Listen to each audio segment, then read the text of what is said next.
Shalom amigos, le habla Joseph, director Les Haim, y usted está escuchando el programa Derech Hashem, el camino de Dios. Programa que llega a usted de parte del Ministerio de Les Haim, el Ministerio del Árbol de las Vidas, el árbol que fuimos injertados.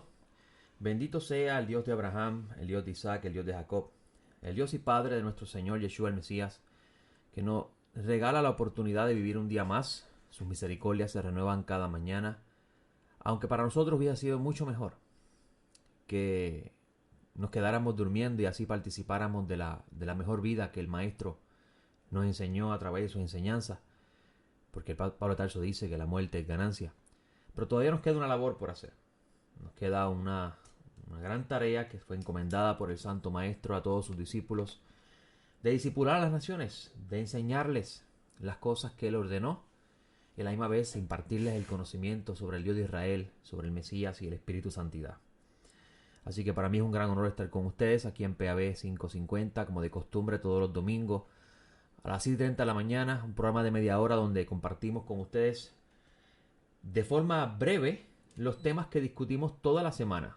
Pues Eshaim en estos momentos se encuentra dando clase los jueves, además de los Shabbats, de acuerdo al decreto de los apóstoles.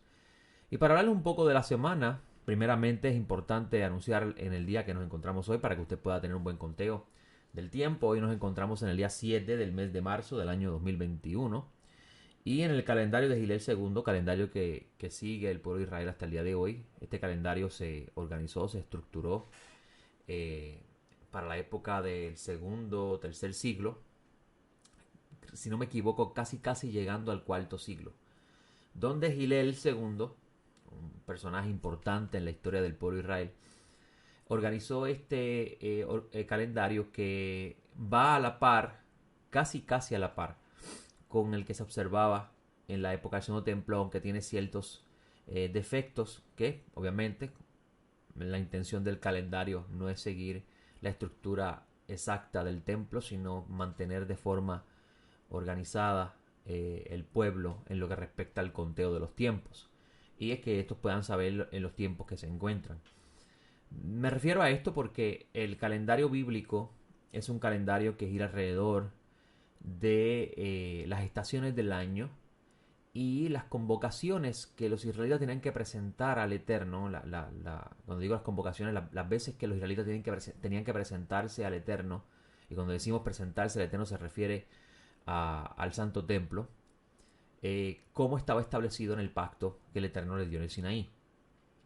Por tanto, los que controlaban el calendario y las convocaciones eran los sacerdotes, porque eran los que tenían la asignación de guiar al pueblo para estos fines. Hoy día no hay templo, el sacerdocio no está en función, y este calendario de Gilel pues nos ayuda muchísimo a saber un poco dónde nos podríamos estar ubicando en lo que respecta al conteo de los tiempos. Y esto lo menciono porque en el calendario de Gilel nos encontramos hoy en el día 23 del mes de Adar. Esto significa que estamos hoy comenzando la última semana de este mes número 12 del calendario bíblico, que nos introduciría al primer mes del año de acuerdo al calendario bíblico que el Eterno le entrega a Moisés en Éxodo capítulo 12. Y con ello pues viene la primavera. El calendario bíblico y sus convocaciones que están establecidas en Levítico 23 van a la par con las estaciones del año, con los cambios de estación. Y con esto pues decimos que la llegada de la primavera nos trae consigo para el pueblo de Israel observante el recordatorio de la Pascua, que por razón de la destrucción del templo y el exilio eventual que vivieron en la época donde el Imperio Romano arrasó con la ciudad santa, de acuerdo a cómo están los registros de Flavio Josefo y de cual se habla un poco en el libro de Revelaciones, vamos a encontrar que a partir de ese momento, pues, un grupo de hombres observantes, conocidos como los rabinos, que en ese entonces todavía no se llamaban así, se llamaban los hajamim, los sabios, se reunieron y estructuraron un sistema para permitirle al judío temeroso de Dios y el observante eh, poder vivir una vida religiosa en el exilio que se va a encontrar. Y cuando decimos una vida religiosa nos referimos a una vida de santidad. ¿Okay? Muchas personas usan la palabra Hoy en día existe esa cosa moderna de decir que Dios condena la religiosidad. Eso no es verdad. Dios no condena la religiosidad. Dios condena la hipocresía religiosa, que eso es diferente. La Biblia está llena de instrucciones impartidas por el Eterno de cómo debe, de forma organizada, el hombre conducirse ante Dios. El Eterno es un Dios de orden y Él demanda orden en cada cosa. Por tanto, la religión es necesaria para poder difundir a través de esta cómo debe ser el orden que Dios demanda. Ahora, siempre y cuando la religión se mantenga en los límites, dentro de los límites que el Eterno estableció en la Sagrada Escritura. Lo que el Eterno condena es la hipocresía religiosa. Las personas que van a la sinagoga el Shabbat o van a la iglesia el domingo y viven los demás días de la semana como si nada de lo que se habló el fin de semana o el principio de la semana entró por sus oídos. Por eso el maestro Nazaret dice que no son los oidores sino los hacedores, y eso se refiere a la parábola de las semillas, cuando él dice que los que dan buen fruto son los que oyen y entienden. Entender es sinónimo de poner por obra. Tú no puedes poner por obra algo que no entiendes. ¿Ok? Y en este mes de la primavera entramos a la misma vez en el mundo ortodoxo observante, la observancia de la Pascua de acuerdo a la forma que se estructuró ante esa nueva realidad. Y para nosotros los discípulos del Señor Yeshua, pues nos sentamos en la fecha de Pascua a recordar la última cena, la última Pascua que celebró Yeshua el Mesías con sus discípulos. Lo que usted conoce como la última cena, amigo, no es otra cosa que una cena de Pascua. Lea Mateo, lea Lucas, lea Marcos y va a encontrar que Yeshua dice: cuánto deseé comer esta Pascua con ustedes. Y dice que no la volverá a comer más hasta que se cumpla en el reino de los cielos.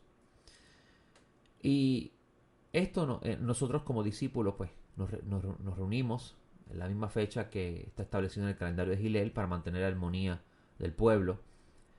Y partimos pan, tomamos el vino, como el Señor nos enseñó, para primeramente recordar de dónde el Dios de Abraham, el Dios de Isaac, el Dios de Jacob nos sacó a través de su santo Mesías, el Cordero Inmolado. De nuestra antigua manera de vivir, cómo el Eterno nos transformó a la vida que tenemos hoy. Y todo lo que nos espera. Porque la Pascua es simplemente el principio de todo lo que nos espera. Así como los israelitas celebraron la Pascua en Egipto como el principio de la salida de Egipto y la promesa de entrar a la herencia que el Eterno le había entregado, la celebración de la Pascua, recordar la Pascua, nos lleva a nosotros a recordar, valga la redundancia, de dónde nos sacaron y hacia dónde nos dirigimos. Es como un reenfoque de las promesas que el Eterno reveló a través de la Sagrada Escritura y cómo nosotros debemos recordar. Entonces, cuando nos sentamos en la mesa y hacemos lo que el Señor dijo: haced esto en memoria de mí, recordamos lo que el Santo Mesías hizo para darnos esa oportunidad de recibir la herencia, de que no es otra cosa que participar de la resurrección de los muertos en el mundo prometido, que para nosotros en el tiempo presente parecería una utopía, una locura, creer en tal cosa como la resurrección de los muertos. Pero claramente el Eterno anticipó del principio que para el ser humano del mundo las cosas que provienen de él son locura. Así que estamos cerca de ese comienzo del nuevo año. En esta semana pasada, el día de ayer, estudiamos la porción de la Torá que nos corresponde. Y también el jueves pasado comenzamos una nueva serie de estudios de los jueves que en esta ocasión es el estudio de la carta del apóstol Pablo a la congregación de Éfeso, donde estudiamos el capítulo 1 y el capítulo 2. Tuvimos una muy buena enseñanza donde nunca nos separamos del tiempo en que Pablo escribió esa carta, la realidad bíblica de ese entonces y cómo Shaul de Tarso enseña que a través del Mesías, para aquella generación que cuando comprendemos el contexto de la carta, la audiencia y la situación de esa época, podemos aplicar entonces sus principios al tiempo presente, entendimos claramente la maravilla y las obras del Eterno a través de su santo Mesías. En el día de ayer estudiamos la porción titulada Kitisa. Kitisa se encuentra en Éxodo capítulo 30, versículo 11 y termina en el 34-35. Una de las porciones que más yo comento en lo que respecta al estudio general de las Escrituras, y una porción bastante triste. Triste en el sentido de cómo nos podemos ver a través de la narración histórica de los eventos, que en 40 días y 40 noches, un pueblo que escuchó la voz de Dios, que pudo ver el fuego descender sobre el monte. Los rabinos dicen que ese día el monte rebeldeció, una forma de decir que donde está el Eterno hay vida. Y cómo en 40 días y 40 noches los israelitas olvidaron las palabras que el Eterno dijo. Pues entre las 10 palabras que el Eterno dijo ante el pueblo allí en el Sinaí, una de ellas está no hacerse imagen de nada de lo que está en el cielo, nada de lo que está en la tierra, y postrarse ante Él como si fuera Dios. Es parte de esas 10 palabras que nosotros llamamos los 10 mandamientos, pero bíblicamente hablando no se llaman los 10 mandamientos, se llaman las 10 palabras del pacto, porque el Eterno le ofrece el reino al pueblo de Israel y le da con ellos la encomienda de, si lo aceptan, que se van a convertir en ministros de Dios, y un pueblo santo, un pueblo apartado, un pueblo elevado en lo que respecta a los demás para el servicio divino. Y dentro de esa aceptación, entonces llegan las 10 palabras que validan ese pacto. Por eso es importante saberlo, porque cuando Moisés baja del monte, Moisés rompe las tablas del pacto, anula el pacto porque el pueblo no merecía que el pacto se mantuviese en vigor porque ya lo habían roto. Por eso Moisés, asciende otra vez al monte, y vuelve el Eterno y le dice: lávate unas tablas como las primeras que yo hice, para entonces volver a renovar el pacto con los israelitas, luego de Eterno haberle concedido misericordia a petición de Moisés. Y por eso es que le decimos las 10 palabras y no los 10 mandamientos, porque obviamente la Escritura contiene muchos mandamientos.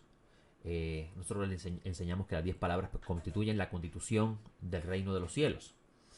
Y en esa porción quitiza, una porción bastante triste, porque si en 40 días y 40 noches que Moisés estuvo en el monte recibiendo la revelación divina y las instrucciones para construir la morada donde el Eterno habitaría, que era el deseo de Dios habitar con el humano, ¿cómo en 40 días y 40 noches un pueblo puede olvidar tales palabras como no hacerse una imagen de nada de lo que está en los cielos y lo que está en la tierra, y postrarse ante Él y adorarlo como Dios?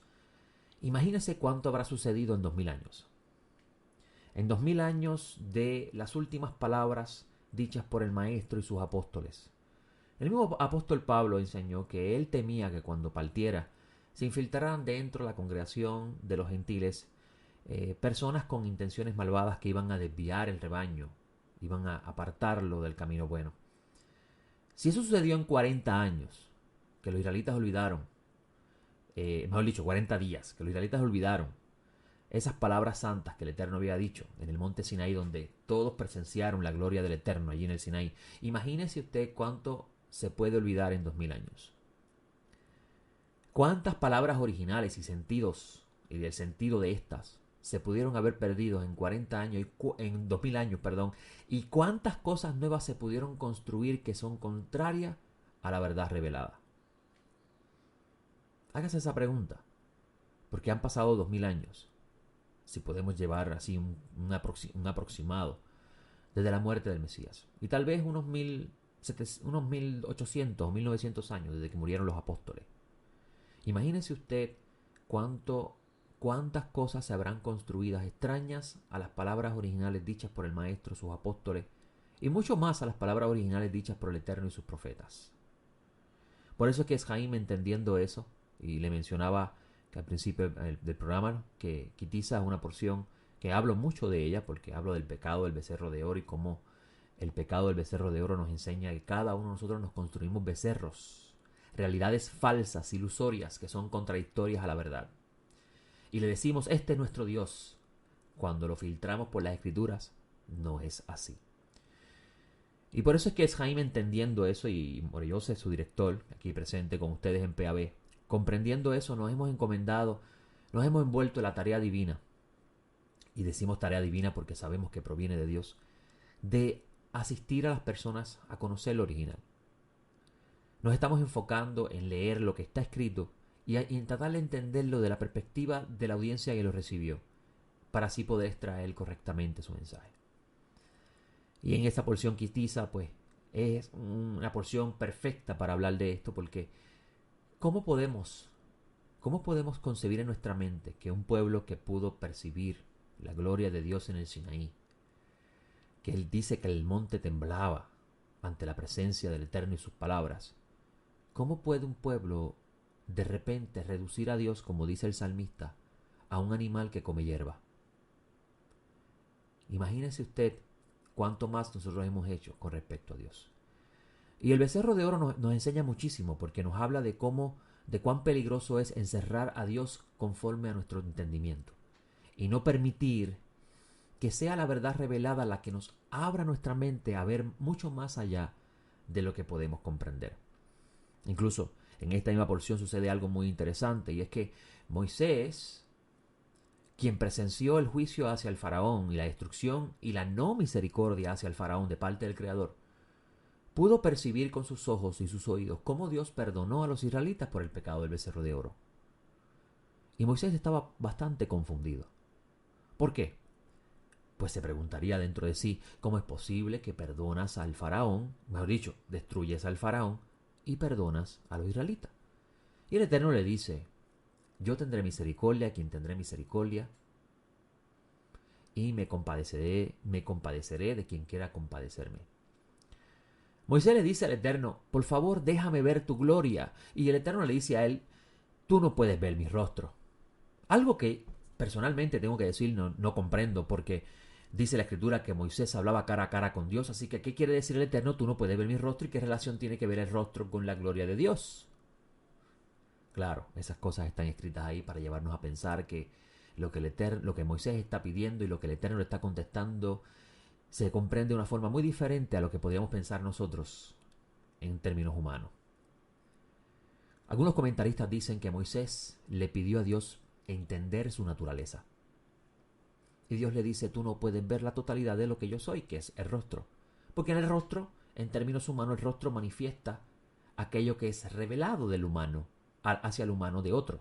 Cuando tú miras el rostro de una persona, tú puedes ver si la persona está triste, está contenta, si la persona está por un mal momento. Los ojos delatan los sufrimientos de las personas, las alegrías, etcétera, etcétera. Así que en ese sentido, muy probablemente, tal vez no estamos correctos, no lo sabemos, muy probablemente Moisés quería entender la esencia revelada a Dios en su totalidad. Y el Eterno le dice, tú no puedes ver mi rostro, pues si lo ves mueres. Es decir, en otras palabras está diciendo Moisés, tú no vas a poder resistir comprender mi totalidad. ¿Por qué le dice eso a Moisés? Bueno, si entendemos el principio de la Torá, podríamos tal vez entender lo que el Eterno está diciendo ahí a Moisés. Y es que en el principio la Torá nos enseña que el humano gozaba de una perfección y la perdió por causa de la rebelión hacia él. Como consecuencia directa, la contaminación, la impureza se manifiesta en el mundo y Dios tiene que ocultar su gloria en el grado que el humano lo puede resistir. Y en esta misma conversación que tiene el Eterno con Moisés, el Eterno le dice, tú no puedes ver mi rostro, pero sin embargo le dice, yo haré pasar delante de ti toda mi bondad. Interesante. Toda mi bondad. Y la palabra en hebreo allí es tov, que significa bondad. Y dice la escritura que cuando va a pasar la bondad delante de Moisés, el Eterno primero lo coloca en un lugar para protegerlo. La rendija de la roca es una forma de decir que lo va a proteger para que Moisés no sufra la muerte por el estado que está como ser humano. Y es interesante ver en esta narración cómo lo que el Eterno define como toda su bondad está escrito en el capítulo 34 de la siguiente forma. Dice, y descendió el Eterno en la nube, y estuvo allí con él, e invocó el nombre del Eterno. Es interesante este versículo porque dice, e invocó el nombre del Eterno. ¿Y sabía usted que el libro de Éxodo no se llama en hebreo Éxodo? Se llama Shemot. Shemot significa nombres en plural. Y en el libro de Éxodo se habla mucho de nombres. Se habla de los hijos de Israel, se habla del nombre de Moisés, se habla de Aarón, se habla de Betzalel, en Oholiab, personas que importantes en toda esta narración. Se habla de Jetro, los diferentes nombres de Jetro, el suegro de Moisés. Sin embargo, el único de quien no se menciona el nombre es Faraón. Se menciona el nombre del Eterno, allí es revelado el nombre del Eterno Moisés, Pero del nombre del faraón no se habla, porque faraón no es un nombre propio, faraón es un título que significa rey o líder. Así que Dios habla en este libro de los nombres, pero no habla del nombre del malvado. Interesante, ¿no? Y en esta porción, en el capítulo 34, versículo 5, toda la bondad del Eterno está vinculada a revelar su nombre. Pues dice el texto, invocó allí el nombre y pasó el Eterno delante de él, delante de Moisés, y proclamando lo siguiente. Y lo voy a decir tal como está escrito.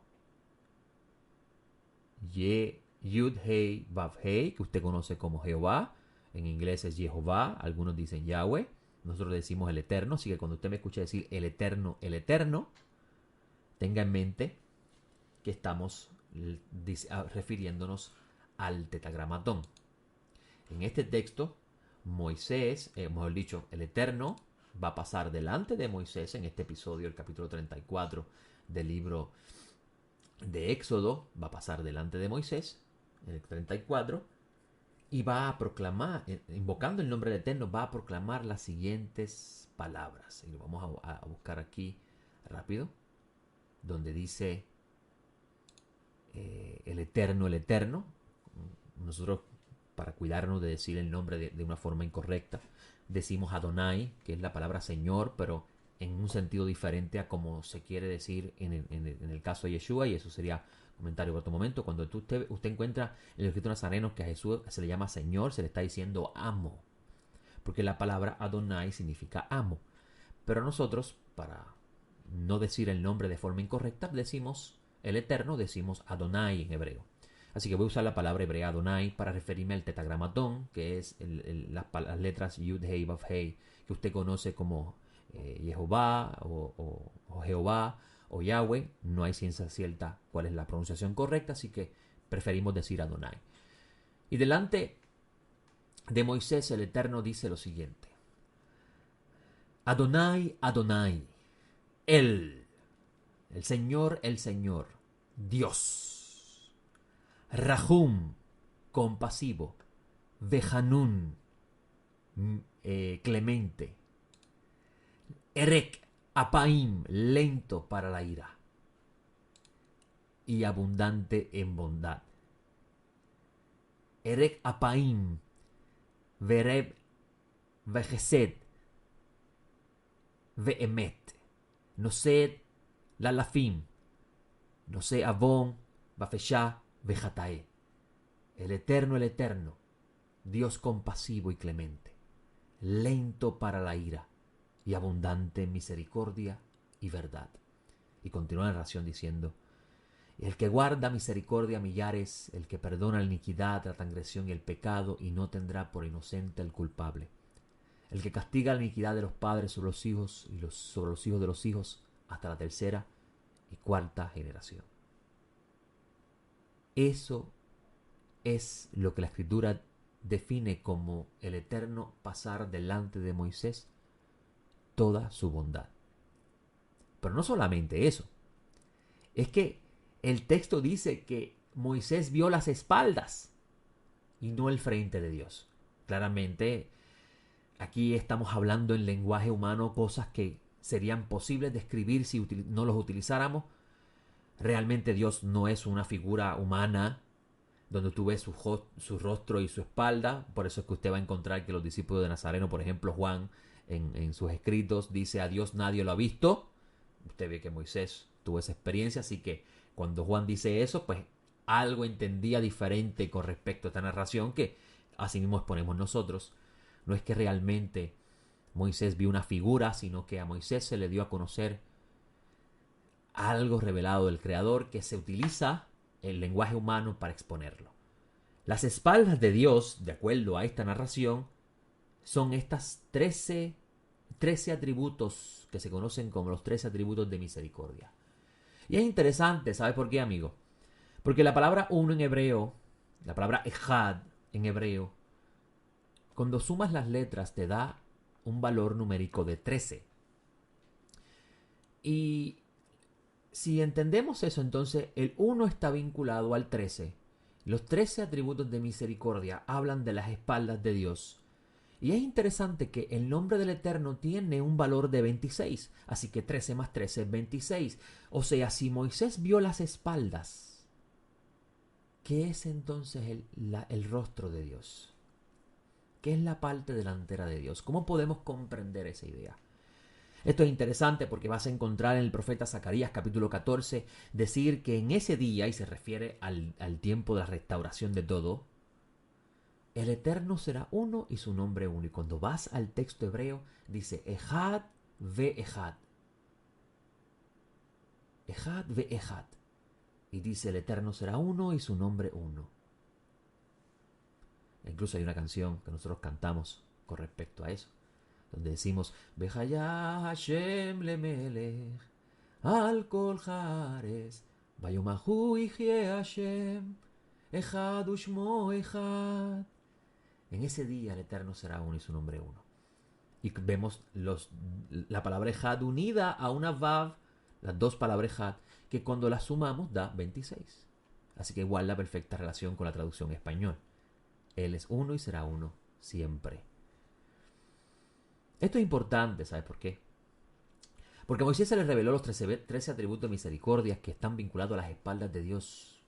Y yo les hago una pregunta. El santo Mesías dice, nadie conoce al Padre como el Hijo. Si esto es así, ¿qué parte de Dios dará a conocer el Mesías?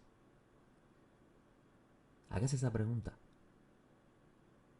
A veces nosotros nos enfocamos en cosas que las Escrituras colocan en lugar secundario. Sin embargo, cuando regresamos a la fuente original, cuando abandonamos esos becerros de oro que se han construido en doctrinas y dogmas de hombres que se las alejan completamente de lo que originalmente se dijo, descubrimos cosas que estaban delante de nuestros ojos y no lo habíamos entendido. Por ejemplo, vas a encontrar en el capítulo 17 de Juan la famosa última oración que el maestro Nazaret dijo antes de partir de este mundo. Primeramente él dijo, ¿qué es la vida eterna? Nosotros pensamos que la vida eterna consiste en tener la garantía en que voy a ir al cielo el día de mi muerte. Sin embargo, el maestro Nazaret lo definió bien diferente. Cuando en el capítulo 17, versículo 3, y él dice, y esta es la vida eterna, que te conozcan a ti, el único Dios verdadero, y a Yeshua el Mesías a quien enviaste. Interesante, ¿no? El Mesías define la vida eterna bien diferente a como nosotros fuimos educados o nos enseñaron que era. Pero no solamente eso, estábamos hablando de que Moisés se les reveló las espaldas de Dios, que son que la Escritura dice que es toda su bondad, que son los 13 atributos de misericordia. Y ahora vemos entonces en el capítulo 17, versículo 6, dice Yeshua decir algo bien interesante, que muy bien podría estar relacionado al tema que estamos tratando hoy. Donde él dice, manifesté tu nombre a los hombres del mundo que me diste. O sea, les di a conocer tu nombre. ¿Será acaso que los discípulos del maestro no sabían cómo se llamaba el Creador? ¿Será eso que se define? ¿O será acaso que en este texto Juan está apuntando a las palabras está con las palabras del maestro apuntando a algo que se encuentra en la Torá? ¿Será que está vinculado a esto? Que el Mesías dará a conocer la parte de Dios que Moisés no conoció o reveló al pueblo. De acuerdo al libro de Revelaciones, cuando ocurra la restauración de todo y regrese la creación al estado que estuvo al principio antes de la caída y la rebelión del humano, lo que podemos conocer de Dios, la totalidad que puede percibir el humano y no morir, se manifestará. Por eso es que vemos una Jerusalén transparente como el cristal, llena de oro que representa pureza. Todo eso son elementos representativos de realidades espirituales que son difíciles de comprender a nuestros ojos, que tienen que utilizarse el lenguaje humano para comprenderlo. Bueno, el tiempo me está diciendo que ya está bueno el programa de hoy, así que esto significa que la semana próxima regresaremos otra vez con media hora en PAB 550 de El Camino de Dios. Por el momento me despido y le pido al Todopoderoso que les otorgue a ustedes una muy buena semana, y que en esa semana usted tenga la oportunidad de reflexionar hacia dónde camina, qué fue lo que aprendió, y dónde necesita regresar para reparar lo que aprendió. Le habló Joseph, director de Jaime. Buena semana. Shalom.